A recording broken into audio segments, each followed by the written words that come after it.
Hey everybody, welcome to Jacob's Quest, and today I have seen the first episode of Miss Marvel.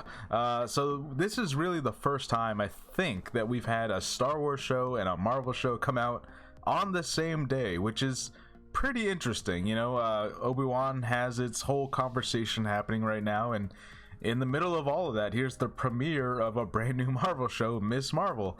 And to be honest with you, this is definitely not one that I had at the top of my radar. I didn't have like, oh man, I can't wait for Miss Marvel. You know, I thought the trailers were interesting, but it definitely was not like something I thought was geared towards me. However, having seen this first episode, I gotta say, it was really, really fun. Full spoilers, obviously, going forward, but yeah, the stylistics of this, it feels like someone took Scott Pilgrim and then they multiplied it, you know, like all the thought bubbles and the imaginary like drawings happening all around the scenery, and the way that even text messages show up, the music, the colors, the light. This just it feels bright and alive and is vibrant, and I love the way that this show looks and feels. And maybe it's just because I just came back from Star Wars Celebration only like 2 weeks ago now. But the fact that this whole first episode is about her trying to get to this Avengers Con, this like fan convention for the Avengers, it felt like it's hitting me at the right moment, in the right tone. It's just like I'm feeling it, you know. So her trying to like get her costumes together, because like, look, I was dressed in my Jedi robes. I was walking around Star Wars Celebration as a Jedi, just like a lot of other people. So it was just hitting me in the right moment, you know what I mean? And yeah, just overall, this as an introduction, I really like the character. I like the origin that they're going with. We don't get a whole lot in the ways of like, okay, who's the actual bad guy of the show? What's the plot of the show? All we really got right now is like, it is a high school girl. She's kind of weird and awkward, and she's like really nerdy, which we, you know, a lot of us can relate to, right? She's super nerdy. But you know, she ends up finding this what would you call it? It's not a bracelet. It's a thing, yeah, a wrist thing, whatever. I forget the word somehow.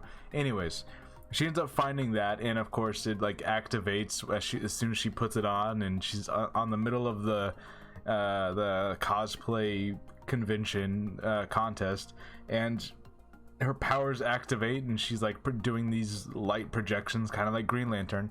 And look, I know, you know, and I have to bring this up, I fully understand that like this is a huge departure of her powers from the comics. In the comics, she is an Inhuman, and she has the Embiggen powers, where she not just stretches, but like her limbs get large, and that's like her whole thing.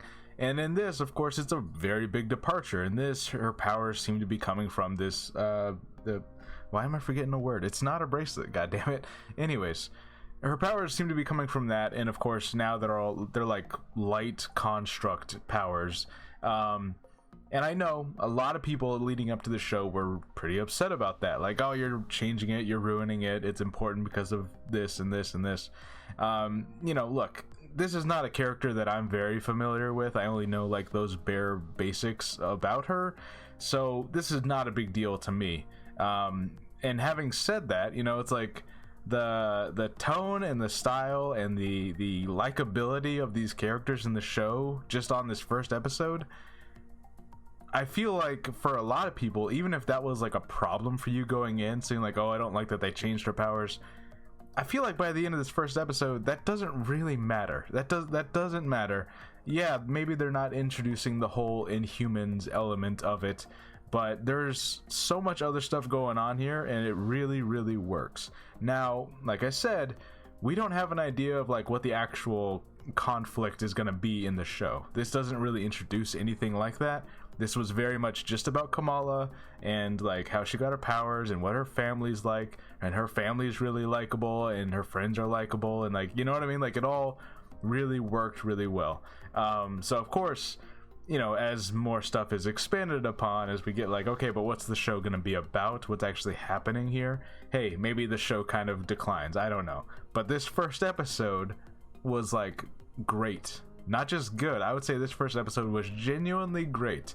I love everything that all the little decisions they made. It was funny, it was bright and colorful, and it was energetic, and it was, you know, it just had like a really fun energy to it. So yeah, it's just this was a surprise for me, because this was definitely a show that I was kind of like, Miss Marvel, I don't know.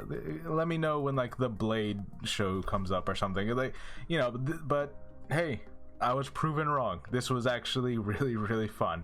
Now, again, like I said, this is going to be coming out the same day as Obi-Wan. Obi-Wan still has 2 more episodes, so for the next, you know, so for episodes 2 and 3 of this show, I'm going to be like, in the morning I'm watching Obi-Wan, in the afternoon I'm watching Miss Marvel, and I guess that's just the way it's going to have to be for now. But yeah, so far I really, really enjoyed this. The character, the main character, is very, very likable. Her family is likable, and I can't even really express why, but this show already reminds me a lot of Kim's Convenience. If you've ever seen that show, there's like elements, I think because they're like the family dynamic and, you know, some of the strictness of the parents, there's like I'm getting a lot of like Kim's Convenience type vibes from some of this, which that's also a great show. Strangely Enough, starring Shang-Chi, so that's interesting. Anyways, we also get, you know, a decent amount of like Marvel drops in here. You know, it opens with her like doing a whole reciting a version of Endgame, but specifically centered around her favorite superhero, which is Captain Marvel. And it's just really funnily done. It's all these drawings that she's done on her YouTube channel that she runs. So it just really works. Also, Ant-Man has a podcast, and there's all kinds of little Easter eggs and little tiny references.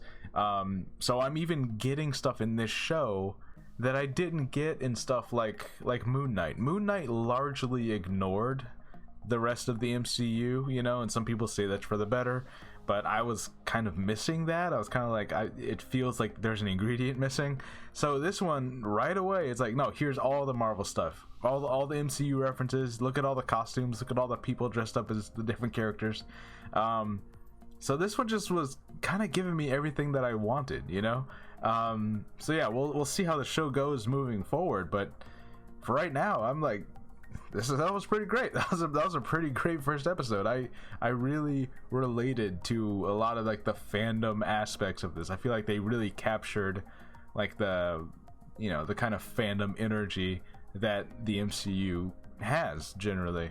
And yeah, just overall, it was really fun. I think that's like the best summation I could say, is that it was a really fun time, colorful, very stylish, very like, you know, and it didn't feel like it was, you know, like this show stars a teenage girl, right?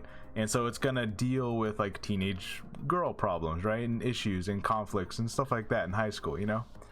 But it didn't feel like it was aimed just for that demographic, you know what I mean? It like, this didn't feel like, for example, a CW show, you know, like a CW show, you can tell it's aiming for that demographic, and that's fine, you know. Obviously it's fine to like have a specific demographic in mind, but this didn't feel like that. This felt like it's aimed for Marvel fans also, like just in general. If you're a fan of Marvel, if you get really nerdy about the details and the Easter eggs and all the little things, this show's for you also. So like, that was really cool. That was just a really cool thing. So yeah, I really enjoyed Ms. Marvel this first episode. Let me know what you guys thought about it. Let me know how you feel about her powers being changed. Does that, if that bothered you before this, has this first episode kind of changed your mind? Do you care about that still, or are you going to be able to be like, you know what, the show's good enough that I don't care about that, you know? Yeah, let me know how you feel. Let me know how you think. And I'm actually very excited for the second episode. This was a pleasant surprise. All right, and I'll see you guys next time. Bye.